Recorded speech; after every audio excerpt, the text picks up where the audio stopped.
Okay,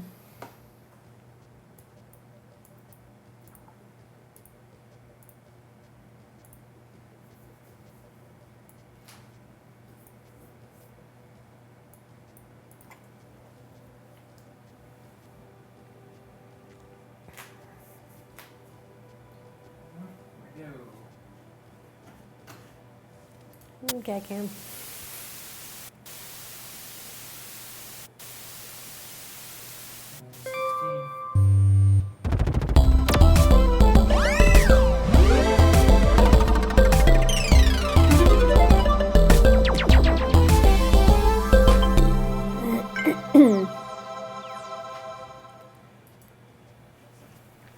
Hey everybody, welcome to another from the desk of Lady Ada. It's me, Lady Ada.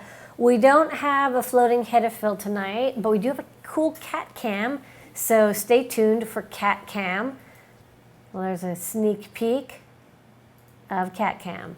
Back to me, thanks, Phil on camera control. Tonight it's a Friday night, which means that we're getting ready to go out. No, we're going to basically unbox and play with this tool that K-Town suggested for me. It's a Monsoon power monitor. I just opened it up to make sure that the thing was in it.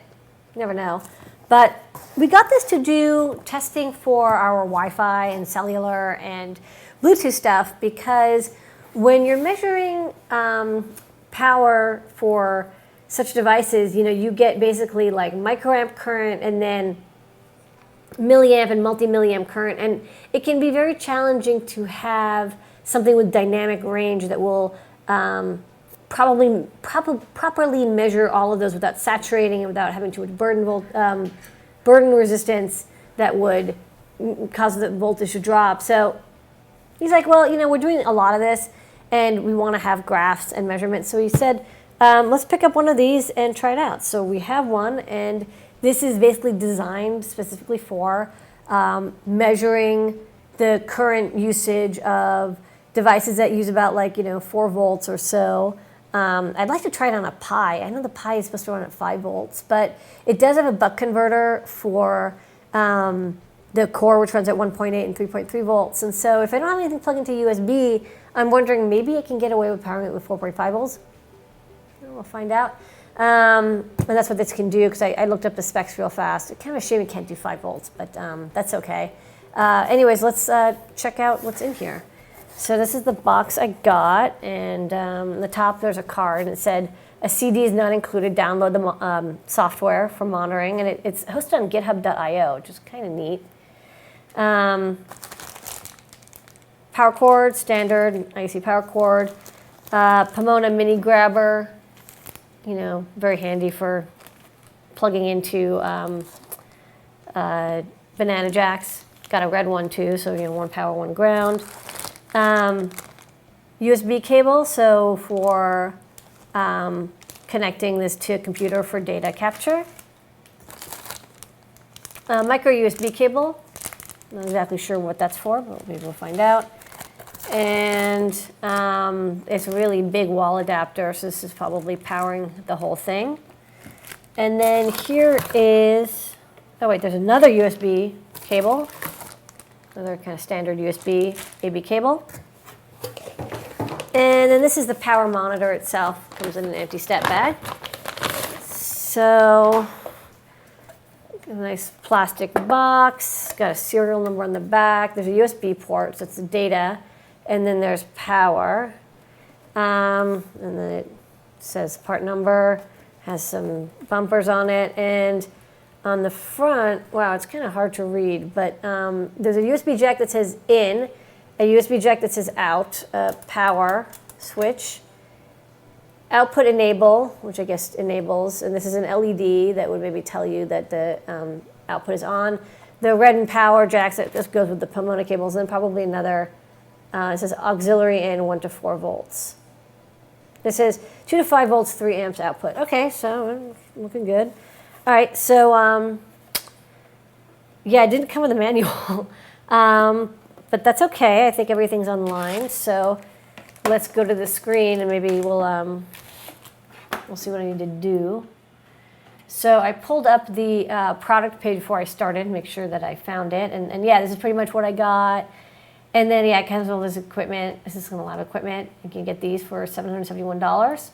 It's an investment. I think we're going to use this a lot. So, could you build this with an INA 219 or similar, or just, an op amp with, precision inputs and just like, tweaking the resistors? Yeah, absolutely. Like, you don't need to have something like this. But for us, first off, we get to deduct it because it's a business expense. And we do want to have something that's like pre-calibrated, that has software that comes with it. And, it was interesting. I got a programmable load supply, like basically a programmable load where you can say like, pull down an amp of current, or pull down like 0.65 amps of current, or pull down 10 amps of current, milliamps of current. It's a programmable resistor basically. It's a gigantic programmable resistor. That's what it looks like. It's a big DC impedance. And, for a really long time I kind of fought it because I was like, I am not spending like $200, $300 on a programmable resistor. You can make this basically with a tip 120, an op amp, feedback op amp, and a sense resistor. Like, hell no. And then, eventually I was like doing so much power boost testing, and I was setting up my jig all the time. I was like, you know what, maybe I'll get one. So K-Town suggested one, and it's like totally changed my life. Like I use it all the time now to test power supplies and boost converters and buck converters and linear regulators, and like testing heat dissipation of packages on a PCB. So like, turns out programmable load is really handy. So maybe this power monitor will, if I can use it even half as much, it's worth it. Okay, so let's click on downloads. And user manual, that's what I want. Okay,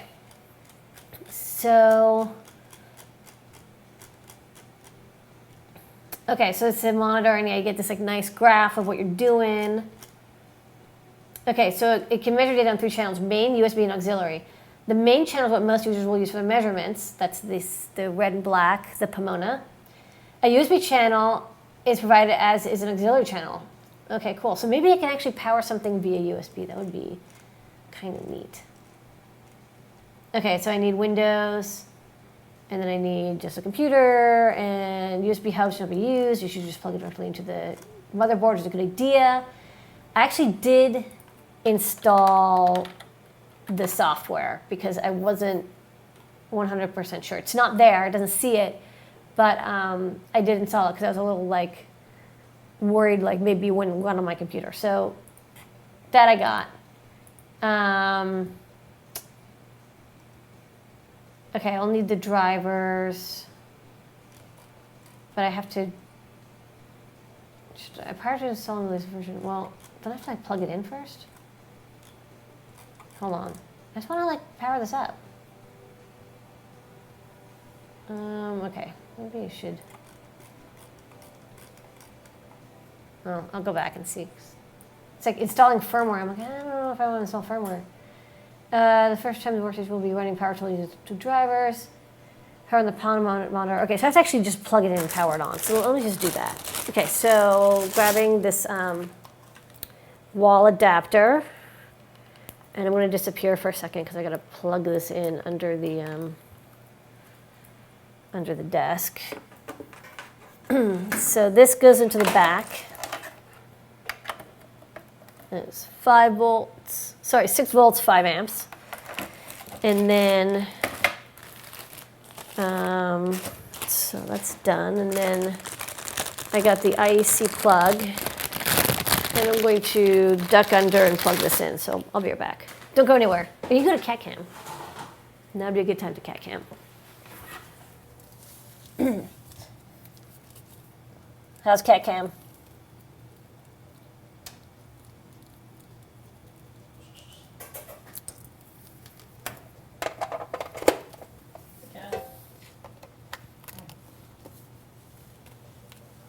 Yeah? Hey. Cat's like, what's going on?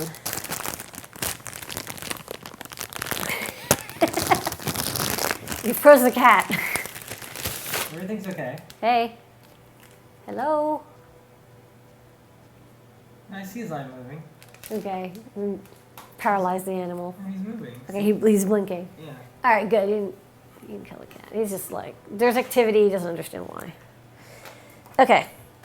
So I plugged in. Next, I'm going to plug in the USB cable. So,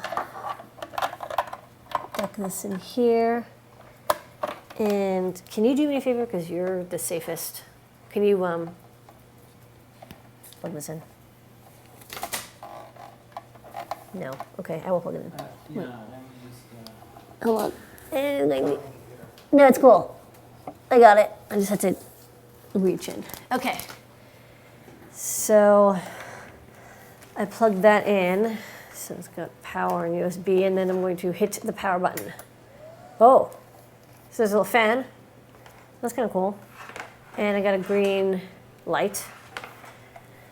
So that's a good sign. Yeah, this lens that's fixed. Oh, yeah. When you bring it, then you can bring it. I forgot it doesn't autofocus. Okay. Hello. Yeah. Okay. So power on the power monitor in normal mode. Green light should be on. Under Device Manager, find Mobile Power Monitor Device. I don't really see anything. Maybe it's a COM port.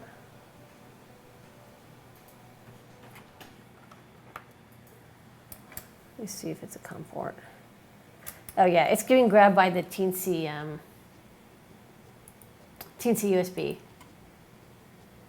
Yeah, okay, so I have the Paul Stoffridgen teensy libraries, teensy USB driver in, which is kind of neat, in which it grabs everything under the USB CDC enumeration profile, and so I don't need to install driver. Okay, so do I really want to install the firmware driver? I guess I kind of have to. Okay, power on the USB monitor output enable by depressing the output enable button and power button simultaneously. Okay, so now it's in Amber firmware mode. Under Device Manager, find the unknown device. Yes, unknown device, and right click and update device driver and browse. And then browse to this. Copy and paste, man, copy and paste. Program files.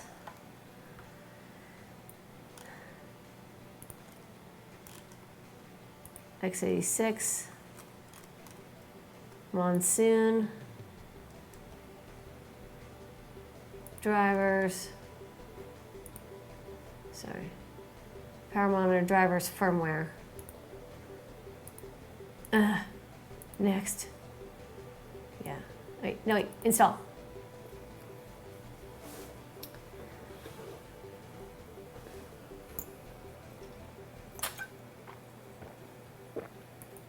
Okay, so this is some custom USB. Well, I don't want to update the firmware, so I'm okay with just doing the driver. So there's a hex file. There's just like a pic inside of there, and they're like, hey, just like upload the hex file. That's cool. Okay, so let me power back up in green mode. Connect to power supply, involvement station USB, plug in the USB, did that. Do not connect to a hub, didn't do that. Green. Green. Safety goggles. Okay, well, I have glasses on. I think that's fine.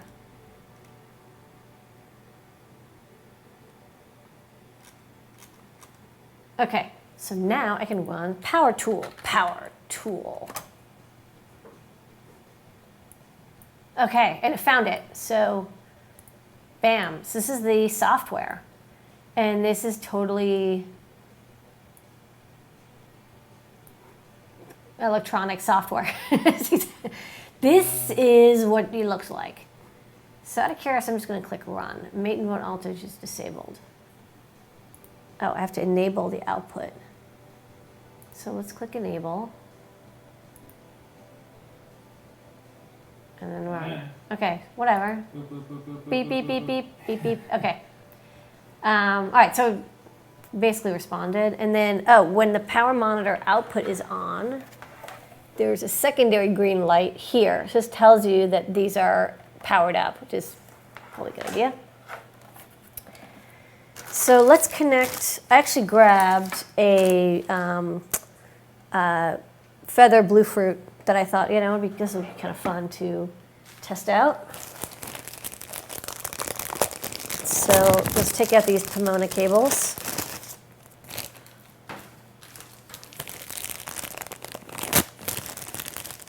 And I mean, I know it's not going to be super low power because it's got an Atmega 328, 324 in it. And so it will be, drawing a little bit of current, but that's okay. So let's connect ground, and I'm going to connect VBAT. So you can kind of see here. Do you want to show on the overhead real fast what it looks like? Switch the overhead on. So that's that, and then it doesn't have any LEDs lit up. Oh, you know what, I don't have the output enabled. Oh wait, it says it went orange. Huh, I didn't like that. Interesting. Let me connect to this ground. Okay. And then this is VBAT. Okay. So I connected to ground and VBAT. Output enable. Okay, this seems about right. So about 10 milliamps. And let's click a reset. No, I don't want to reset. I just want to clear this. Well, I guess I'll just want one. Okay, so this is the voltage, and then you can see like mini little spikes. And now I want to connect to it with my iPad. I want to connect to it with Bluetooth, and I just want to see what happens. Like if I see any activity. So I'm going to connect with UART mode. Connecting out, so you see here. Yep. It's the most exciting thing. I'm so bored. It's exciting. What are you talking about? It's exciting. Okay, so I'm connected with my iPad, and you saw that the current bumped up a little bit. It went up to about 15, 60 milliamps. And I'm going to actually see what happens when I send characters. So I'm going to basically send data. And do I see...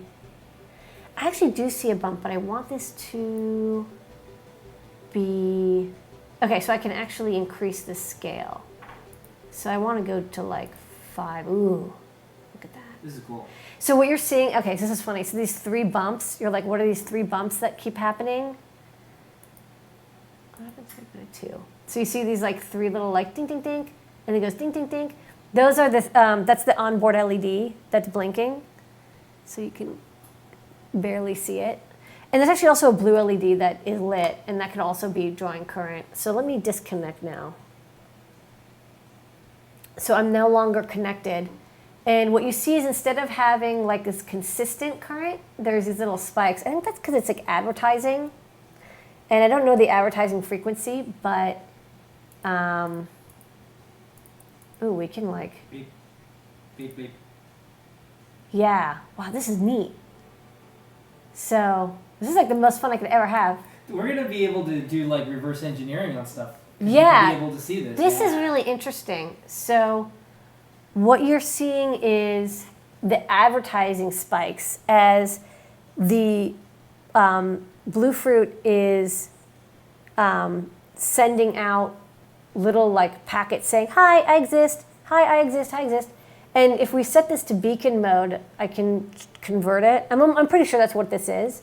And then you're also seeing slight 1 milliamp bumps for when the LED lights up. So let me connect again in UART mode. Bluetooth low energy. Yeah, this is Bluetooth low energy. And now you're seeing much more spikes because it's instead of advertising once every whatever milliseconds, you're seeing it's actually like pulling data continuously. So yeah, this is neat.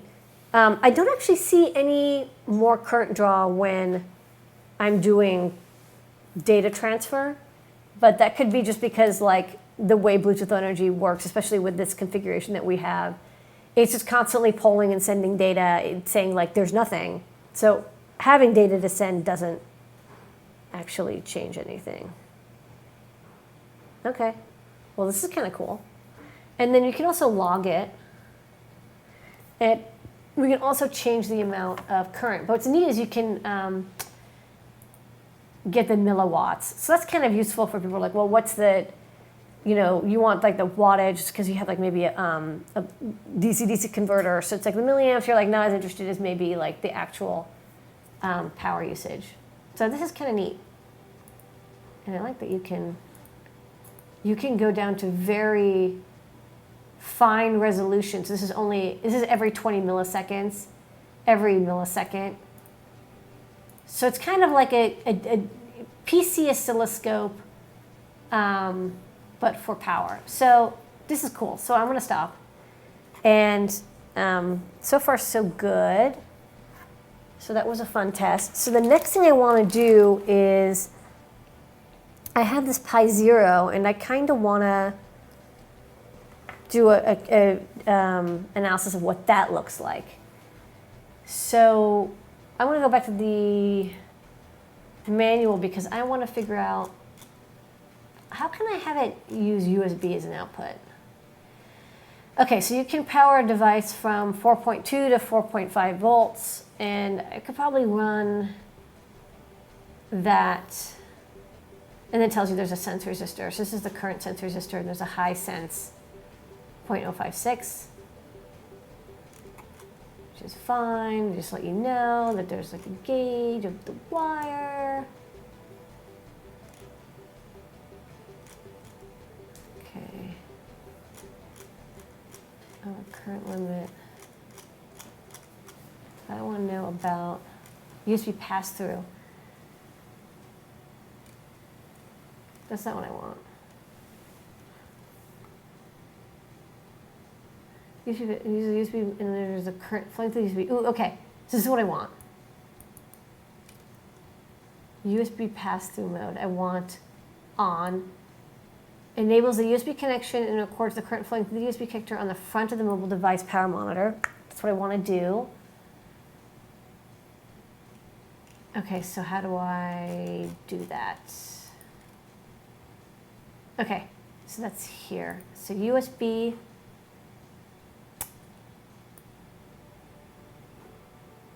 Pass through. Hold on, how come I saw it, then I missed it. The legend dialog box. Okay.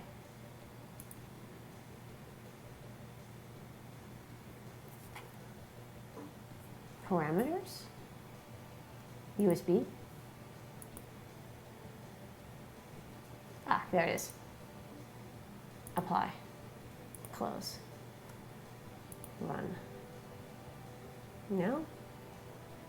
Oh, maybe this is, I don't care about main. So this is USB. Okay, so, I don't know, we'll see if this works. USB cable.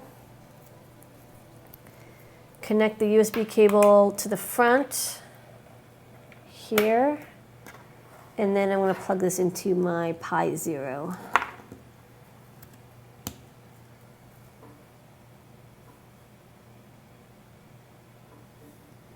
And it says calibration warning. And I'm not seeing anything.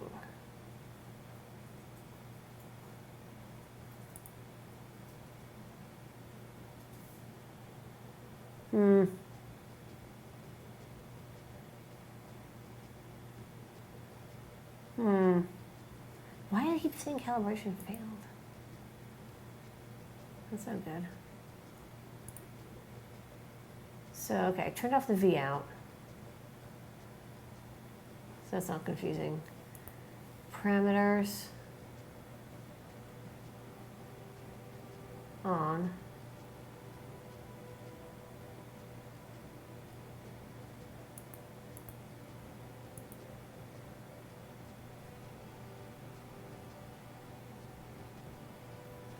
Okay, I'm going to remove the feather board so that there's no risk of it.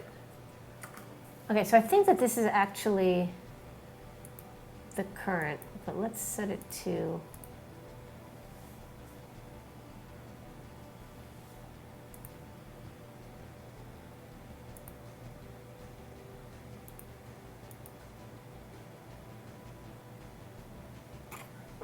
this is not lit up.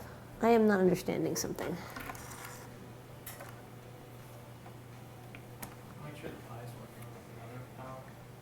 No, I definitely I powered this up earlier.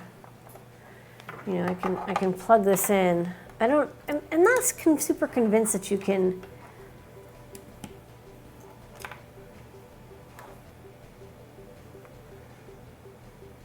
Yeah, this is definitely working, but this is not. So maybe I don't understand how. I mean, I don't think.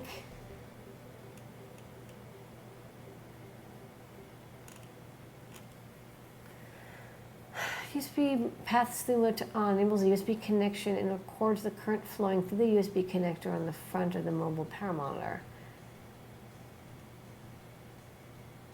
Main channel V out should still be enabled to ensure proper readings. So.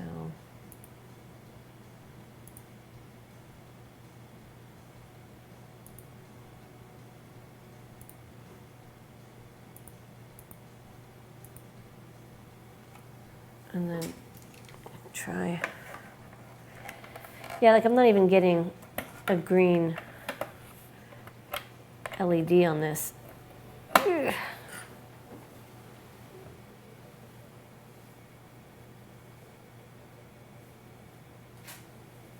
Like this isn't turning on.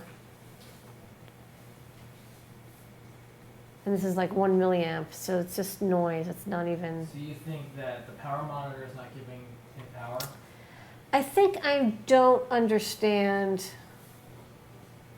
I don't think it can actually do the measurement of current through the USB. Oh wait, no, there's a USB. USB? But like it's not turning on. So it's not actually enabling USB. I don't know if it's because there's no USB data. I don't think so. Do you want to try something else?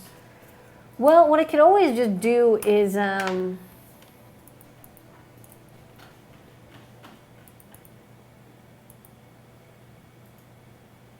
so V out is enabled. Set V out.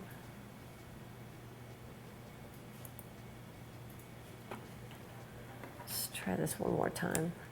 I can always just power it from that port, but like there's no way that this Pi Zero is drawing a milliamp. That's just not possible. Okay, so what I'm going to do is I'm actually going to disable this USB stuff.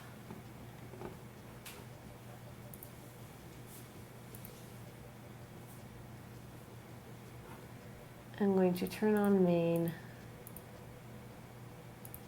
and then I'm going to turn off USB.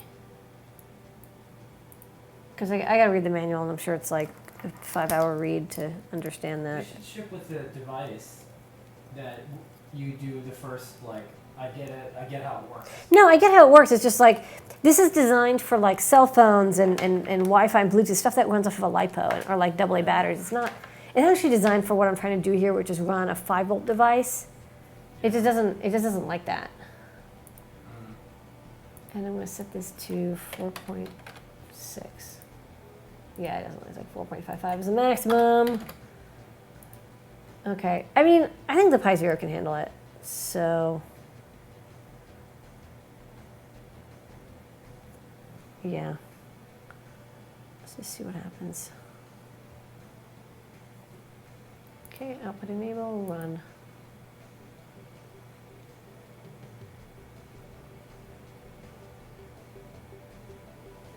Why do I not see current? Okay. So it looks like it draws about 118, 116, 120 milliamps. I mean, it's spiky. And it's booting up right now. And then what I'll do is I'll connect with the console so I can tell it things.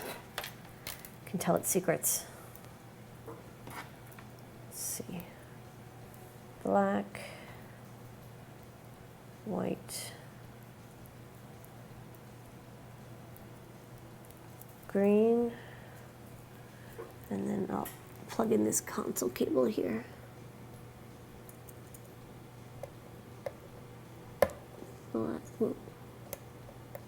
Black,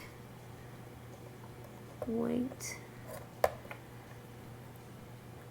and this will change the current. Okay, so how about I reboot it? Oh man, I think I start. Okay, so once it's booted, so it did take. Oh. Help. I clicked on the thing. There you go. Stop. Run. Okay. Once the Pi is running, you see little spikes and then like a little tick once in a while. That tick every second or so is probably some sort of like SD card or something. Some write or some refresh of RAM or whatever.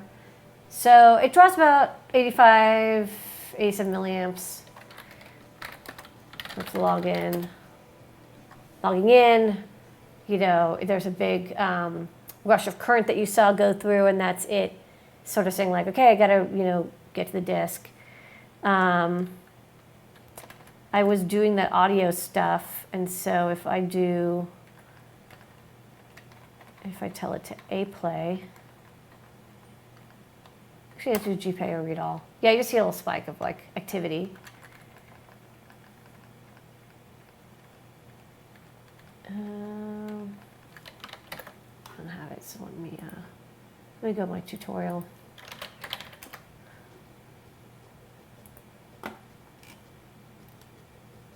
Even though I don't have speakers hooked up, I'm kind of curious to see what current draw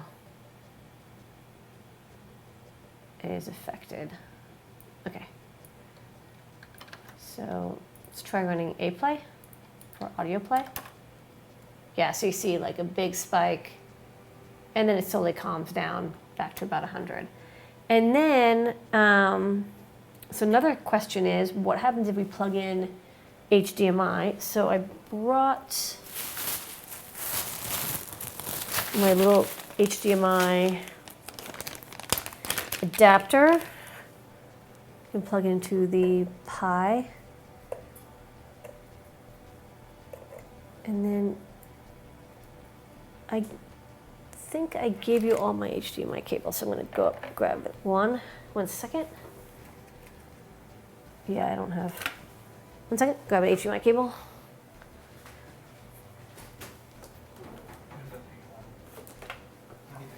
Yeah, I want a shorter one. This pink one's huge.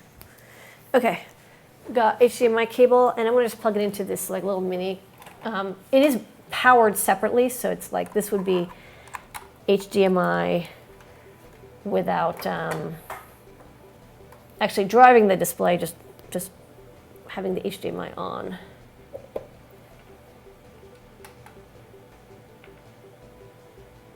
Let's see, I think I have to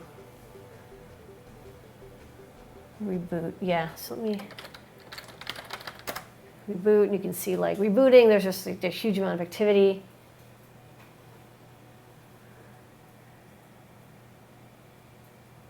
And this is like the boot process. Oh my God, systemd is so power consuming. And this kind of shows you why you can't actually use a multimeter to measure current draw. If you were trying to measure current draw with a multimeter, you wouldn't see all these spikes. Like you would average it out, but it would average it in like a weird way. So it's going to start up X now. I have X starting up on the little monitor. So after it runs X, it's down to 84, still about milliamps. It's pretty low, so it's not so bad.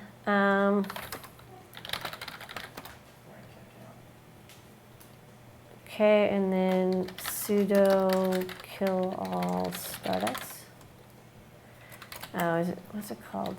LXD.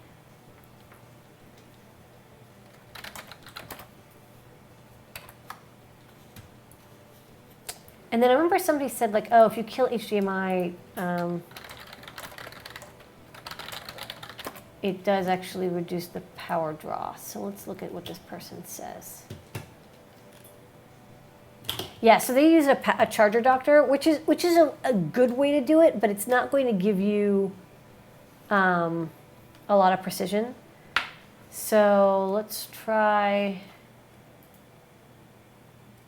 disabling HDMI.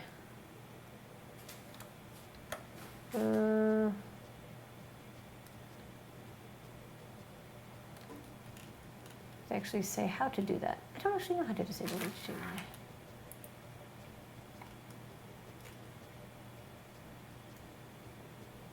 Oh. Okay, TV service. Oh. So let's run, so this is what the current draw is about 85, whoa. Yeah. Hey, sorry. It's about like 85 milliamps, and you see these little spikes. So let's try turning off the HDMI. So by turning off the HDMI, I brought it down to 72, and I'll actually physically unplug the HDMI, so there's no question. And then they also said, okay, you can turn off the LED. So you're trying to make this as low power as possible. Well, yeah. So I think that the person was like, oh, I got to 35 milliamps, and I don't think that's possible. I think that, sorry, what was I wanted this.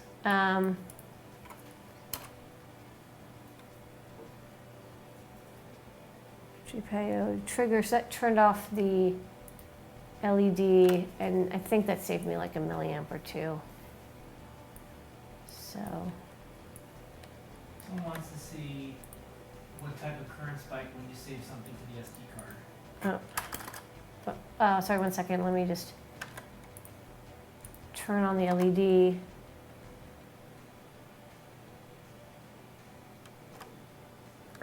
What is the LED? I mean, it doesn't really change the current much to have the LED. I mean, it's like less than a milliamp. Okay, so if you want to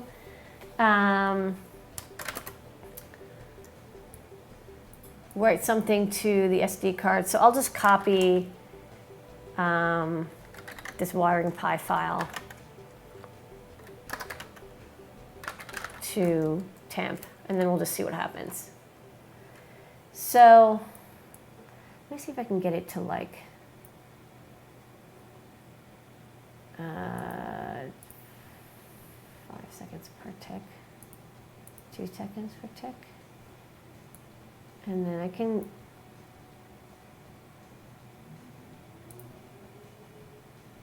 just like do it and then stop. Okay, so let me do this again. So I copy the file and then stop. So it looks like it went from about 72 milliamps and it just spiked up to about 150.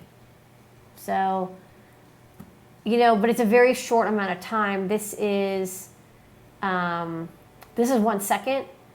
So each one of these ticks is, I don't even want to count these, but like, 1/25th. So it's like 1/25th of a second. It's very, very little. I mean, if you're writing the whole file, of course, it's going to be more. So like let's copy